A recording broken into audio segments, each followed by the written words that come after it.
नमस्कार साथियों, स्वागत है आपका अपने YouTube channel GR classes bye Balraj sir पे। आज हम इंग्लिश की नेक्स्ट वीडियो लेके आए हैं आपके सामने। और हमने पिछली वीडियो में प्रोनाउन पढ़ा था, प्रोनाउन का हमने मीनिंग जाना और उसके बाद हमने पर्सन्स पढ़े थे। इंग्लिश में 3 पर्सन्स हमने पढ़ लिए थे, फर्स्ट पर्सन, सेकंड पर्सन और थर्ड पर्सन। अब हम प्रोनाउन के काइंड्स की बात करेंगे। अब हम प्रोनाउन की टाइप्स पढ़ेंगे। Kinds of pronoun. Kinds of pronoun पढ़ने से पहले मैं अपने YouTube channel GR classes bye Balraj sir, जिसने चैनल को अभी तक सब्सक्राइब नहीं किया वो चैनल को सब्सक्राइब कर ले। काइंड्स की अगर बात करें प्रोनाउन की, तो प्रोनाउन के हम इंग्लिश में 10 काइंड पढ़ेंगे, जिनमें से हमने एक काइंड, मैंने आपको स्टार्टिंग में एक पार्ट इसका बताया था, पर्सनल प्रोनाउन। पिछली वीडियो में हमने इसके बारे में जाना था थोड़ा सा, पर्सनल प्रोनाउन के बारे में। पर्सनल प्रोनाउन क्या होता है भाई? Personal pronoun, it is made by person. It is made by persons. It is made by person. हमने पर्सन पढ़ लिए थे। फर्स्ट पर्सन होता है इंग्लिश में, सेकंड पर्सन होता है और थर्ड पर्सन होता है। फर्स्ट पर्सन की अगर बात करें, सिंगुलर में आई और प्लूरल में वी। कई जगह हम आई को प्लूरल भी मानते हैं। तो आई और वी कौन है आपके? फर्स्ट पर्सन है।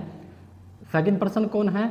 यू, सिंगुलर भी और प्लूरल भी। अगर थर्ड पर्सन की बात करें तो थर्ड पर्सन में कौन आ जाता है? ही, शी, इट, कोई भी नाम, एनी नेम।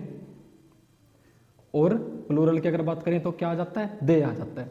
हमने इनके बारे में जानना था। अगर हम इनके सब्जेक्टिव और ऑब्जेक्टिव चेहरे की बात करें तो ये सब्जेक्टिव चेहरे हैं। अगर ऑब्जेक्टिव चेहरे की बात करें हम इनके, तो आई का ऑब्जेक्टिव चेहरा बन जाता है मी, वी का बन जाता है अस, वी का अस बन जाएगा, यू का यू ही रहता है, ही का हिम बन जाता है, शी का हर बन जाता है, इट का इट रहता है, एनी नेम का जो नेम है वही रहता है, और दे का क्या बन जाता है जी? देम बन जाता है। अगर सेंटेंसेस में यूज की बात करें तो मैं इसको आपको ऐसे समझा सकता हूं। जैसे अगर मैं सेंटेंस में लिखूं I teach he, I teach ही, तो आप जानते हो स्टार्टिंग में जो हमारा इंग्लिश का स्ट्रक्चर है वो क्या है? सब्जेक्ट, वर्ब और ऑब्जेक्ट। ये हमारा बेसिक स्ट्रक्चर रहता है भाई इंग्लिश में। सबसे पहले क्या आता है? सब्जेक्ट आता है, फिर वर्ब आएगी आपके पास, फिर आएगा ऑब्जेक्ट। ऑब्जेक्टिव चेहरे की अगर बात करें तो ये ही जो है आपके पास थर्ड पर्सन है, और थर्ड पर्सन में कौन सा चेहरा है? Subjective case. कौन सा चेहरा है जी? सब्जेक्टिव चेहरा। तो हमने इसका ऑब्जेक्ट यहाँ पे यूज करना है, तो हमारा ये सेंटेंस ऐसे गलत है, बल्कि इसका सही क्या बनेगा? I teach him.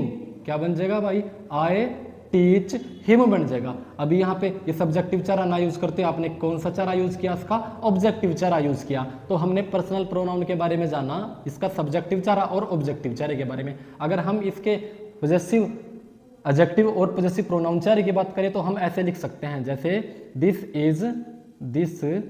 Is my pen. This is my pen. आप जानते हो पेन क्या है? नाउन है, और नाउन से पहले हमेशा कौन सा चेहरा मिलता है आपको? एडजेक्टिव चेहरा। तो यहाँ पे माय क्या है? माय है पॉजेसिव एडजेक्टिव चेहरा। अगर बात करें हम पॉजेसिव प्रोनाउन की तो हम ऐसे लिख सकते हैं सेंटेंस को, this pen is mine.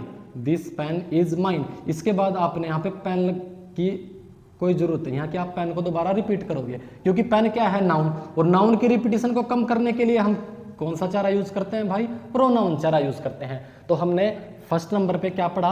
Personal pronoun. Personal pronoun क्या? It is made by person. अब हम इसके सेकंड चेहरे की बात करते हैं। सेकंड नंबर पे क्या आ जाएगा?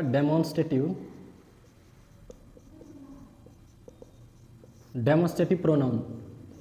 देखो भाई, डेमोन्स्ट्रेटिव प्रोनाउन में आप यूज कर सकते हो दिस, दैट, दीज और दोज। अगर बात करें सिंगुलर की और नजदीक है जो कोई वस्तु, तो आप क्या यूज करोगे? दिस। जैसे this is my pen, this is my pen. हमने सेंटेंस लिखा दिस, दिस यहाँ पे क्या है, डेमोस्ट्रेटिव प्रोनाउन है। अगर दिस के बाद आपको नाउन मिल जाता है यहाँ पे, तो दिस क्या बन जाता है आपका, डेमोस्ट्रेटिव एडजेक्टिव। यही डिफरेंस है जी प्रोनाउन में और एडजेक्टिव में, क्योंकि एडजेक्टिव हमेशा किससे पहले यूज करते हो आप, नाउन से पहले।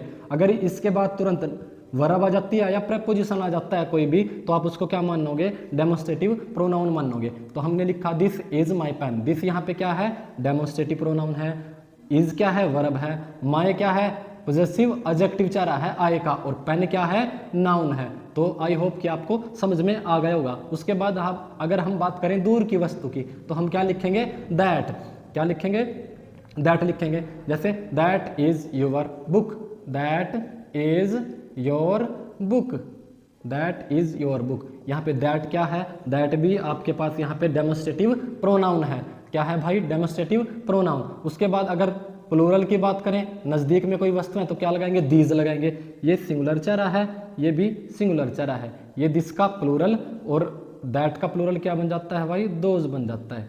क्या बन जाता है जी, दोज। जैसे अगर हम दिस की बात करें पहले, दीज की, तो these are my stools, these are my stools. ये क्या है भाई, ये मेरे स्टूल्स हैं। तो यहाँ पे दीज जो आया, अगर इसके बाद भी तुरंत नाउन आ जाता तब ये डेमोस्ट्रेटिव एडजेक्टिव चरा। अगर नाउन नहीं है इसके बाद क्या है, वर्ब है, तब ये डेमोस्ट्रेटिव प्रोनाउन चरा। ऐसे ही आप यूज कर सकते हो दोज का, दोज आर यूर। अगर देखो अब हम बात करें यूर की, यूर क्या है, पॉजेसिव एडजेक्टिव चरा। अगर आप यूर अकेला लिखते हो तो यहाँ पे गलत है, इसके साथ आपने नाउन लगाना पड़ेगा। जैसे चेयर्स लगा दो, स्टूल्स लगा दो, बुक्स लगा दो। अगर आप यहाँ पे बुक्स नहीं लगाना चाहते, इसके साथ यूर से लिख दोगे आप, तो ये भी आपका सही बन जाता है। अब ये प्रोनाउन चरा आपके सामने, आप इसको यूज कर सकते हो। अब हम इसके तीसरे टाइप पे चलेंगे, interrogative.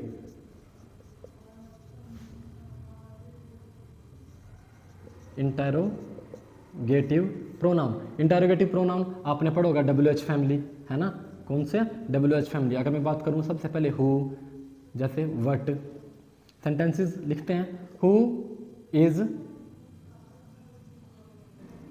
Your favourite teacher. At last क्या मिलेगा आपको, क्वेश्चन मार्क। जब WH फैमिली शुरुआत हो जाती है WH फैमिली की, तो उसके लास्ट में क्या होता है भाई, इंटेरोगेशन मार्क होता है, यानी कि इंटेरोगेटिव साइन होता है। उसी को क्या बोलते हैं, इंटेरोगेटिव प्रोनाउन। यहाँ पे हु क्या है, इंटेरोगेटिव प्रोनाउन है। लेकिन अगर ये हु आपके मिडल में रिलेशन बताता है किसी भी दो नाउन का, तो अब आप इसको क्या बोलोगे, रिलेटिव प्रोनाउन। तब क्या बन जाता है भाई, ये रिलेटिव प्रोनाउन बन जाता है। हु की हम बात कर रहे, अब हम जैसे लिखेंगे what is your name, what is your name, what is your name. यहाँ पे व्हाट भी क्या है, इंटेरोगेटिव प्रोनाउन चरा है। ऐसे ही हम बात करेंगे हुज की या होम की।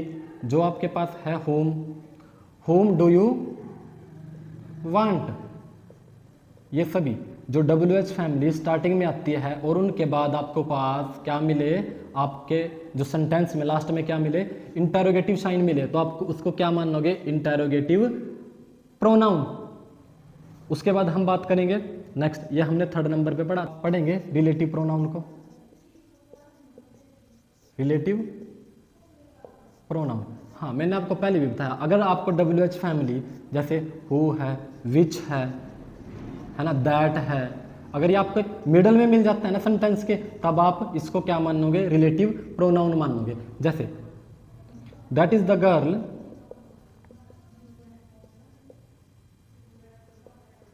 That is the girl who helped me.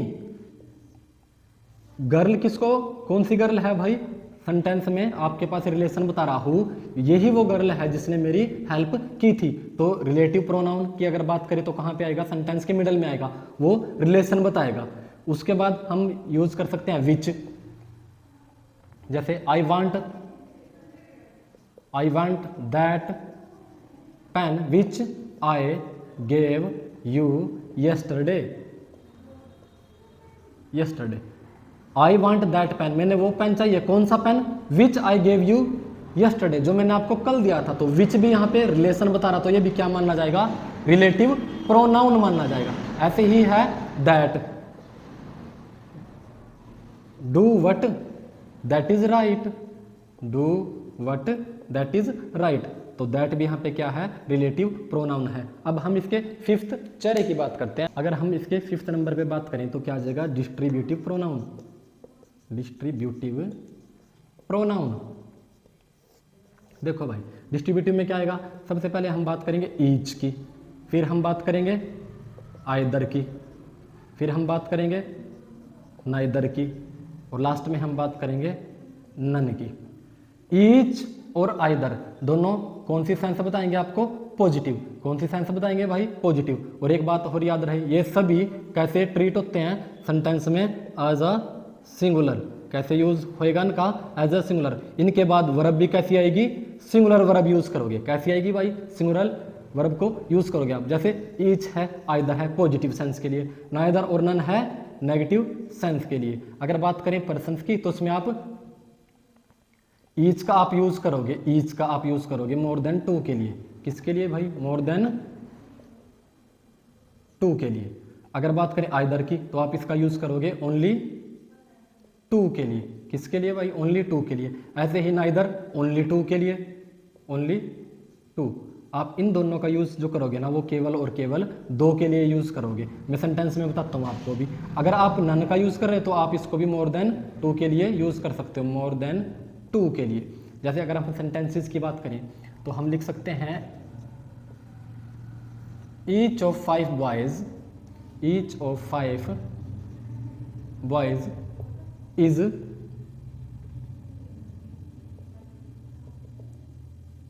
Intelligent. Each of 5 boys is intelligent. आपको पेपर में अगर यहाँ से प्रोनाउन से कोई भी क्वेश्चन आया ना, आपको पेपर में अगर क्वेश्चन मिलेंगे तो यहीं से मिलेंगे, इसी से।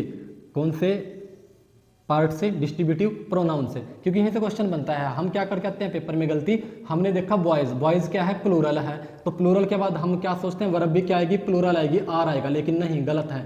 ये इज जो आया ना आपका ईच के लिए आया, और मैंने आपको ईच पहले बता दिया कैसे यूज करना है, आपने सिंगुलर यूज करना है। ईच हमेशा एज अ सिंगुलर यूज होता है किसी भी सेंटेंस में। तो ईच ऑफ बॉयज या each of 5 boys is intelligent, is यहाँ पे बिल्कुल करेक्ट है और आर आपका गलत हो जाता है। तो देखो 5 स्टूडेंट्स में से प्रत्येक क्या है, इंटेलिजेंट है। ये बात हमने की मोर देन 2 के लिए। अगर बात होगी 2 की तब आप या यूज करोगे आइदर का। क्या यूज करोगे, आइदर का। आइदर राम और श्याम इज इंटेलिजेंट। या तो राम है या फिर श्याम क्या है भाई, इंटेलिजेंट है। यहाँ पे कितने बंदों का यूज किया आपने, कितने पर्सन का यूज किया, 2 का। आइदर कितनों के लिए आएगा, केवल 2 के लिए। एक बात और याद रखे इसमें, आइदर के साथ हमेशा और आता है और नाइदर के साथ हमेशा नोर आता है। उसके बाद अगर हम नाइदर की बात करें, किसकी बात करें जी, नाइदर की, तो नाइदर राम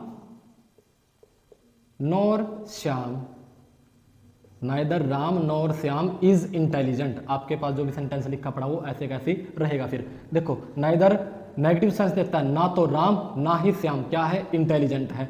अगर हम बात करें नन की तो नन आ जाएगा मोर देन 2 के लिए। नन ऑफ 5 बॉयज, जैसे आपने सेंटेंस लिखा था, none of 5 boys is intelligent. आपके पास नेगेटिव सेंस में 2 से ज्यादा के लिए क्या यूज करोगे आप, नन का यूज करोगे। तो हमने पढ़ा डिस्ट्रीब्यूटिव प्रोनाउन। डिस्ट्रीब्यूटिव प्रोनाउन में हमने पढ़ा ईच, आइदर, नाइदर और नन। ईच का यूज 2 से ज्यादा के लिए, आइदर का ओनली 2 के लिए, यहाँ पे नाइदर ओनली 2 के लिए, और नन का यूज भी आपने 2 से ज्यादा के लिए। ये दोनों पॉजिटिव सेंस में, ये दोनों नेगेटिव सेंस में। आई होप कि आपको जो मैंने 5 टाइप्स पढ़ाए हैं प्रोनाउन के वो आपको अच्छे से समझ में आए होंगे। हमने पढ़ा फर्स्ट नंबर में हमने पढ़ा है पर्सनल प्रोनाउन, फिर हमने पढ़ा है डेमोन्स्ट्रेटिव प्रोनाउन, फिर हमने इंटरोगेटिव पढ़ा, फिर हमने रिलेटिव पढ़ा, और फिर हमने कौन सा चेहरा पढ़ा भाई इसका, डिस्ट्रीब्यूटिव प्रोनाउन पढ़ा। आई होप कि क्लास आपको अच्छी लगी होगी। अगर आपको क्लास अच्छी लगी है तो मैं आपके लिए नेक्स्ट वीडियो में जो उसके 5 टाइप बचते हैं वो भी आपको पढ़ाऊंगा। ज़्यादा से ज़्यादा क्लास को शेयर करना, GR क्लासेस बलराज सर को, जो आपका अपना चैनल है उसको सब्सक्राइब करना। Thank you very much.